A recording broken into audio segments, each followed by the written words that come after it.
Il est midi pile, bonjour et bienvenue à tous. Voici les titres de ce jeudi.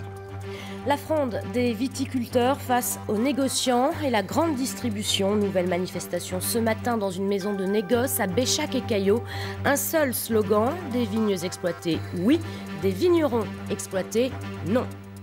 Il fait beau et doux, les sols sont secs et surtout propices aux feux de printemps. Hier en Dordogne, un incendie a détruit 10 hectares, 40 pompiers étaient sur place. Et puis nous parlerons du plus gascon des apéritifs, le Floc de Gascogne. Il fête ses 20 ans et en guise de cadeau d'anniversaire, il s'offre une nouvelle robe pour mieux séduire les femmes, une nouvelle bouteille pour partir à la conquête d'un nouveau marché. Mais d'abord, on commence ce journal avec l'image de la matinée, celle du plus grand sourire humain jamais organisé en France. On appelle cela un smiley. Et cela s'est passé il y a quelques minutes à peine au lycée François Magendie de Bordeaux. Près de 1000 personnes, principalement des élèves, ont formé ce visage jaune et noir. Des élèves qui ont décidé de battre le record du monde détenu par la ville d'Orlando aux États-Unis. Alors vont-ils y arriver? C'est toute la question. Et pour y répondre, on rejoint tout de suite Maï-Hélène Martin-Hualt. Bonjour, merci d'être avec nous en direct. Il y a beaucoup de monde derrière vous, beaucoup de bruit aussi. Est-ce que l'objectif de ce record du monde est atteint ou pas encore? Là, je pense que oui, on n'a plus de poncho. On avait prévu 1050 ponchos. Et là, tout a été liquidé.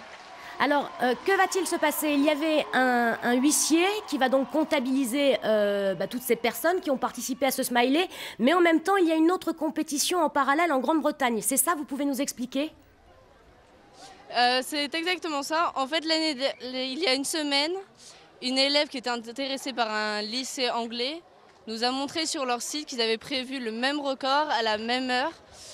Donc on va essayer de les battre, ça va pas être facile, on ne sait pas combien ils ont prévu, mais on va essayer. Ça sert à quoi finalement cette grande réunion et ce grand sourire humain? C'est pour quoi faire? En fait c'est une journée, c'est dans l'optique d'une journée où les clés du lycée nous sont confiées et nous avons prévu plusieurs activités au niveau culturel.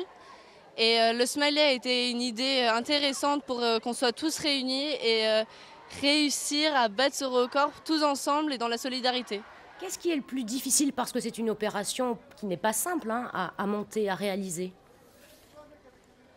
Le plus compliqué, c'est de mettre en place les élèves et le personnel pour que tout le monde nous écoute, que tout le monde se mette bien en place. Ça a vraiment été le plus compliqué. À Orlando, je le disais, puisque c'est la ville aux États-Unis qui détient le record du monde, c'était à but associatif. Ça avait permis de récupérer de l'argent pour aider des malades. Est-ce que là, c'est le cas ou alors pas du tout? C'est juste une opération comme ça pour rentrer dans le Guinness? Là, on ne demande même pas d'argent. Les ponchos ont été achetés sur le compte de la maison des élèves. Et c'est une cotisation que chaque élève paye en début d'année. Et donc il ne va pas y avoir de fonds reversés parce qu'on n'a pas de quoi reverser. Alors en quelques mots, que va-t-il se passer à présent? Parce que ça n'est pas terminé. Eh bien, toute l'après-midi, il va y avoir des activités sur la culture mondiale qui vont continuer, dont des flash mobs et de différentes activités. Et là, on va essayer de tenir le maximum de temps pour que tous les journalistes aient des photos de notre flash mob, de notre smiley, pardon. Merci beaucoup Maï-Hélène Martin-Hualt d'avoir répondu donc en direct du lycée Magendie de Bordeaux. Merci à vous. Merci. Et l'on reparle ce jeudi de la colère des viticulteurs bordelais, colère à destination des négociants qui, selon eux, pratiquent toujours des cours trop bas dans les appellations les moins prestigieuses. En janvier dernier, les vignerons leur avaient déjà lancé un avertissement. Ce matin, à l'appel de la FDSEA, ils ont repris la route direction les maisons de négoce qui traitent directement avec la grande distribution. À Béchac et Caillaux, Clémence Rouer, Jean-Michel Lidvine.